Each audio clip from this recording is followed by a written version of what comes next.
We're going to jump in because there's three big things I want to cover today. Thank you all for being here. Very excited about this one. So, really just sharing what has worked when it comes to landing Notion clients.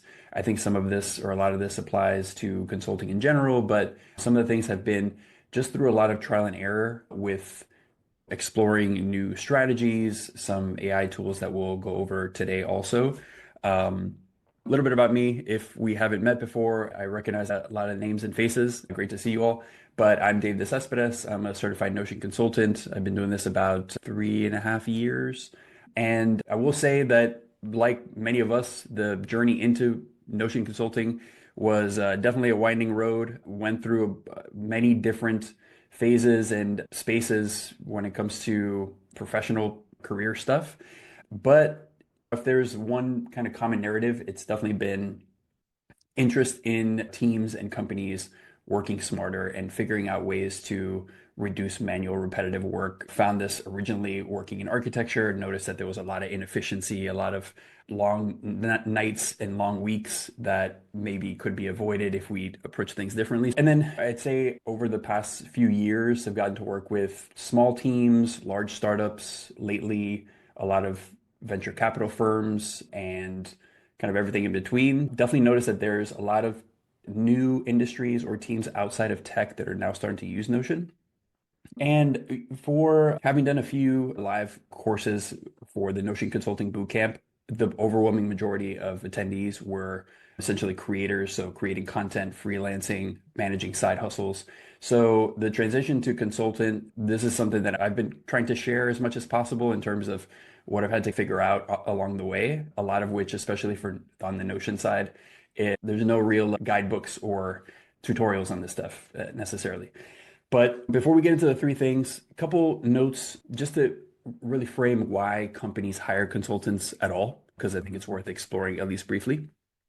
What I've noticed is teams, especially when it comes to organization or operations, are just too close to the problem and haven't figured out how to pause what they're doing, figure out how to streamline their work, and figure out the tools and methods to do that. So teams just get stuck and need a separate pair of eyes on a problem to solve it and to figure out, okay, what is the best approach? Let's put together a strategy to, and in some cases, especially for small teams, they just don't have the expertise. Or if they do, it's not worth having an internal employee take 20 to 30% of their time to figure out, okay, how is our workspace functioning? How does sharing and permissions work? How can we leverage database templates to automate some of these manual steps? It's just not a good use of time in a lot of cases. And then in general, teams just recognize that they're doing things inefficiently and need to take action on how to solve those problems. When you bring in a consultant and it's a good fit, it really, sparks a fire to get things going, to align teams, to have a set timeline and deadline on when we want to get these things rolled out. It's a good motivator for teams and companies to fix a lot of these things. Okay, so this is the three things that I've been focusing on. And for context, a lot of the focus has been on working with venture capital firms. I'm sure everybody's coming in with a different focus, whether it's an industry or type of company. So creating resources for our target clients, cultivating the relationship with emails, and most importantly, getting the discovery process, getting clients to from I don't know what this is to I'm really excited about this project. And I'm sharing this because it's been working at least for the past few quarters. So I wanted to make sure that I implemented this before recommending it. Note on content creation. I think for a lot of intents and purposes, the default is to push content out to different places, whether it's creating templates, creating social media posts, YouTube videos, but not necessarily having a specific target audience. For consultants, we're moving from pushing content out to pulling our target clients to us. So doing the same things, but making sure that we have a specific target audience in mind so that when we're, say, creating templates, they're solving very specific problems for a target audience. I'm sure we all know there's a lot of Notion templates out there and resources. It's a big space, but there's still a lot of gaps in terms of where there aren't necessarily Notion resources or templates available, especially when we get into specific industries, when we think about maybe accounting or law or medicine, industries that are maybe newer to Notion and are really just trying to figure out how it works. And then as an example, I created this resource for mainly because in discovery calls, I was tackling a lot of the same questions. So figured I would create a space to look at how a firm might manage their Notion workspace to explore this as a starting point that is maybe overlapping with what they're trying to do, but at least creates a visual that is easier to wrap our head around. So the more visuals we have, the better to reinforce the argument that the more we can organize this information, the better it is for teams. Okay. And then this led to people who joined the talk reaching out, connecting with other firms that I really wouldn't have had any overlap with, no mutual connections. So this is a brand new space. But this is just an example and has led to probably 4 projects in the past, I think since the start of quarter 4 of last year, at least worked in this case. So when we talk about resources, I want to go into the template because this will be hopefully useful for us to think about our target audience and then creating resources for them. Okay, so little context on this resource. What I want to do is explore at least a few pieces of each of the categories just to highlight what we want to customize with these prompts. We never want to copy and paste something that's AI generated. I like to think of it as creating drafts, but that we're essentially the final editors and the managers. Make sure that we are looking over what we're creating. So first prompt in the template creation prompt. This is essentially just to brainstorm what are some possible resources that we could create for our target audience to create a template, to share it with our target audience. And whenever that template gets downloaded, we're capturing that person's email and could follow up with that group. We could continue to share updates with that group on what you're doing in terms of services, what clients you're working with, what wins you've experienced, and taking this group from a passive audience member who's just grabbing a bunch of templates to learning more about your business, about your services. So if we say solopreneurs and we say specifically working in, I'm just going to say creative field and I'm going to say graphic design for this one. And then team size, that's pretty small. So it's solo. And they often struggle with, say, organization and project management.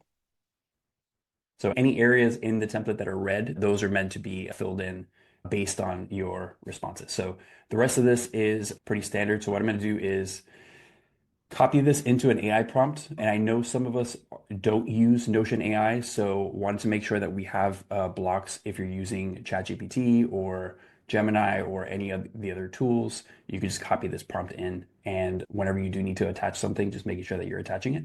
But in this case, if we're using Notion AI, we're generating this, and we're going to try to see what ideas come out of this. So creative project tracker, portfolio and client database, daily workflow dashboard, content creation planner, client proposal, and invoice manager. All right, we got 2 votes for project tracker. Number 1, we're just going to run with that one. So here, helping solopreneurs manage multiple creative projects. So we're going to copy this here. And again, this is ideally we'd maybe expand on this a little bit, but let's go into the template maker. Here, we're moving from the idea to, okay, what databases do we need? What relations do we need? And for each database, what properties are going to be most useful to start building out the structure of this template. I'm going to copy in that description from the previous step, and then we're going to grab this whole thing, drop it into this Notion AI block, and then generate. So in this case, we've got a set of databases, projects, clients, tasks, and then in this case, it's also highlighting properties for each database. We've got relations, dashboards, basically anything that we could go in and take a look at and edit. Okay, so one last thing before we jump into the email part. This has also been useful for just diagramming what are we building, how is this useful for clients. Again, a lot of times it's pretty hard to follow, especially if a client is not really familiar with workflow optimization or just building cohesive workspaces. So we're going to grab this text and We're going to drop it into the workspace mapping toggle. I'd probably just put it directly into the AI prompt. And let's see if this creates a diagram that is useful. Let's make this full screen so we can see it a bit more. So we have at least a 1.0 mapping out databases, connections, and what properties we're tracking for each, and then in some cases, what databases are connected. So this, I'd say this part, definitely we want to make sure that we're reviewing, okay, what are we mapping out and how can we customize it? But it's gotten a lot easier to edit this just via prompting. That's creating a template. We have to actually create the template. And one thing I'd recommend is to not get overwhelmed with the visual part. We could go down a rabbit hole of icons, cover images, color, and it's important to keep in mind that our target audience has a problem to be solved, and the visual element is important, but it's very much secondary to the problem that we're solving. So at least in my opinion, we love aesthetics, but we're solving a problem. So I want to highlight that. When it comes into email, something to explore independently is the content creation toggle. This is also doing a thing like creating a landing page for the template. Again, you want to make sure that it's in your tone of voice, but just to have a 1.0 draft of what is this template, who is it for, what problem does it solve, what are the benefits of using it, should at least save some time to not have to write this from scratch. And you could use this content to highlight specific benefits of the template through however you're communicating with your target audience, whether it's on LinkedIn, sending direct emails, or in person, maybe. But we're going to skip over that one to get to the email component to talk about cultivating these leads. So if we think about our users, they've downloaded a template, they may not know anything about you or your services that you're providing. So in Notion Consulting, this entire space is only a couple years old. So there's a lot of Notion users that still don't know that Notion Consulting exists. And then there's also the services that you provide specifically and the problems that you're solving. So we need to get that target audience, that user of your template from I'm using this template to help me work a little bit easier to I'm very interested in the services that you're providing. And it may be at least a good thing to explore if this is a good fit. A lot of discovery calls are not going to progress anywhere in terms of one proposals. It's still around 35% for me personally, which means that the other 65% don't go anywhere or is not a good fit. Maybe the number's off, the timeline is off, and that's just part of the process. Nothing to beat ourselves up over. It's just we want to make sure that the clients that we do fit with, we could connect with and work with. So in terms of where we are in the process, discovery, this is usually via content or templates. And we've got a whole bunch of stuff in between. So we have social media, we have, if you're creating video content or written content, all the way through, I'm meeting with this person for coffee in person. Is probably the highest quality touch point. So if we go back to our resource, try to sum this up in a set of 5 emails, generally starting with a thank you for downloading this template, second, followed by asking for feedback. This could be questions about the template, which if questions are coming up, it's usually a good sign that we might want to make some improvements or updates to the template. And then gradually transitioning from that to introducing the fact that you do have services that you're providing, the type of services, and having some kind of offer for this template user. This could be linked to book a free discovery call. The goal is in these 5 emails or potentially more, getting template users that are interested in support or your service to book a call and to connect with you where you could really highlight what is the value that you're providing, why does it make sense for you to do this work versus the client or their team, and what benefits should they expect from this process. This actually is one big mega prompt. The area in red, the goal here, if you're using this, is to replace this with the details about your template. So if you're creating a template for the target audience, adding in those details, what's the name of the template, how would you describe it? If you did that content part previously, you should have some information from there. And then also information in the prompt about the services that you have. So plugging in the red stuff and then leaving the rest of the prompt as is will create a set of emails that, again, are a starting point. You want to personalize them. You want to make sure they have your tone of voice. Maybe you scrap half of what it's writing.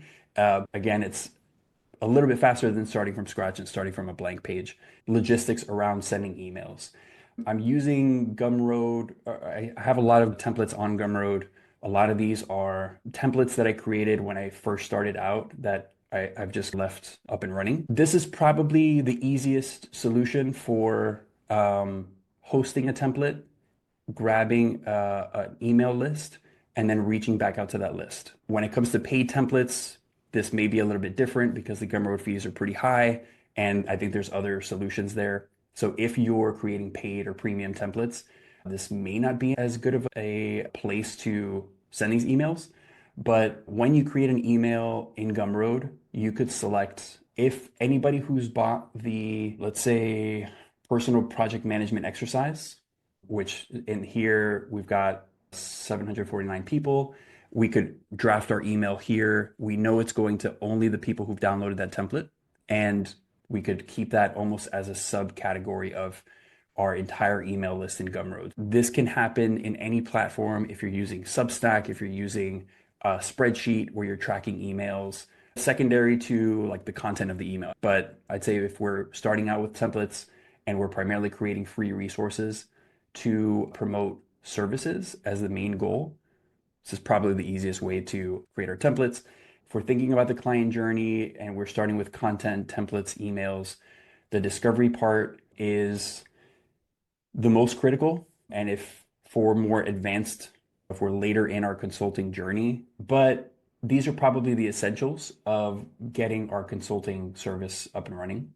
And I'd say the biggest challenge with this is when we go from pushing content out to pulling our target audience in, the biggest variable is time. It takes time to build these relationships, to get invited to speak on a Zoom call, to go to a conference where we could connect with 10 to 20 people in this space. But the benefit is we have the opportunity to be the go-to resource in that industry, which is really valuable. If we have the time and we have some runway, the benefit is there, and we're setting ourselves apart from a more generalist consultant that is taking on every project, but is also bogged down by the different types of projects. When we get to the discovery call, very quick things to highlight. We need to make sure we get a few key pieces of information. Number one, budget. Two, are we talking to the decision maker? And if we're not, are there any items that may be problematic for the decision maker? And then we need to make sure we're identifying the need and timing. So if we have a discovery call and the budget's $100 and the timeline is yesterday, that's a red flag that we might not be a good fit. And it's also an opportunity to really lay out what is our process and why do things take maybe longer than what the client's assuming, and to break down that process.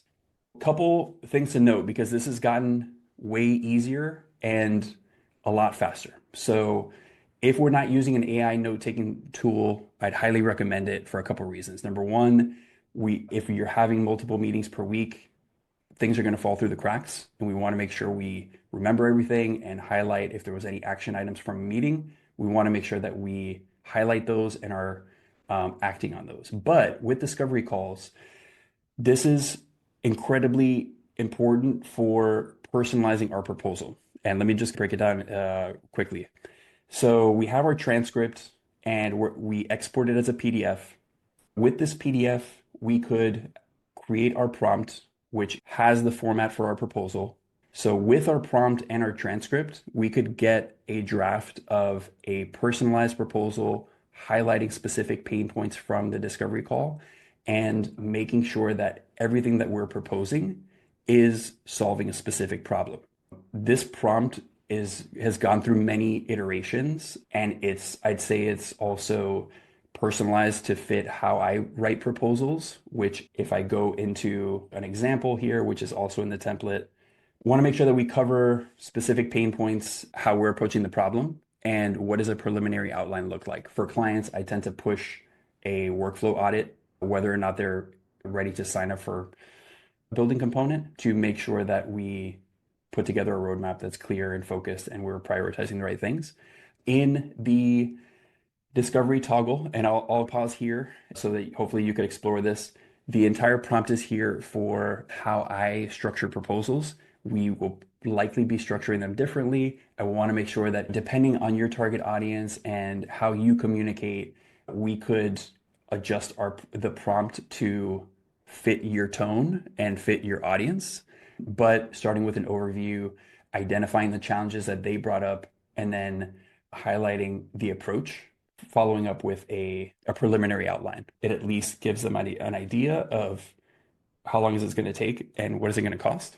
And similarly, you can drag and drop this into an AI tool and simplify the proposal process.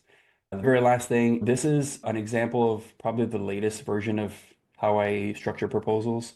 So in some cases, I'll drop the video of the discovery call and the summary, talk about our approach, and then here I'll add toggles for different types of engagement paths.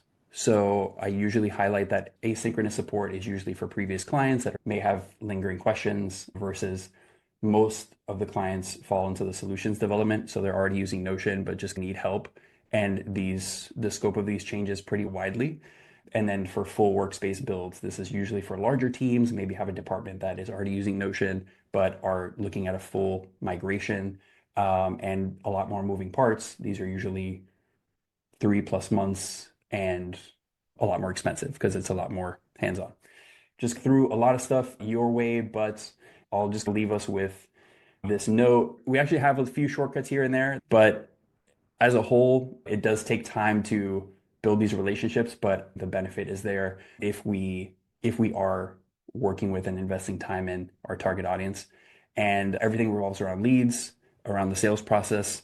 It's just such a critical part of learning about where our target clients need help, if we're a good fit, and what is the best format to help the client get to where they need to go. I'll make sure to clean this up so that we have a fresh set of prompts and resources. Hope it's helpful. And the last minute plug, I'm revamping the Notion Consulting Bootcamp, which is long overdue, mostly because I'm trying to add in these prompts that I've been using. So it's been a lot of adding in additional resources, but we'll share an update probably on social and via email on when the self-paced course launches. But otherwise, hope it was helpful. And any questions come up, Notion Consulting related, definitely feel free to reach out.